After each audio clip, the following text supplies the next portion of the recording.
Hello everyone and welcome back to another video from Crazy Gamer. In this video, I'm going to show you how to name a lobby on the Among Us game. So let's get started right away. First of all, open up the game on your device and then log into your account and you will be taken into the main menu. After logging in, you will see the various play options from which you can join a game. Now if you tap on play and then choose from the various different game modes, you will see that the servers that you find are named after the player that created them. So if you create a game from the host section, your game will be given the name that is within your username.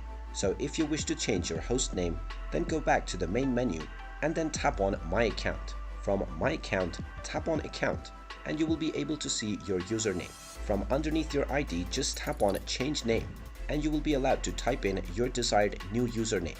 Just type in your desired name for your lobby as your username and tap on the Confirm button. And now, once your username has been changed, you can go back to the play menu, and when you host any game, your game will be named exactly what your username is. And there you have it. That is how easy it is to name your lobby within the Among Us game. If you find this video helpful, make sure you hit that like button and subscribe to our channel if you haven't done so already. Also ring that notification bell to never miss another update from us. Thank you for watching and I will see you again in the next video.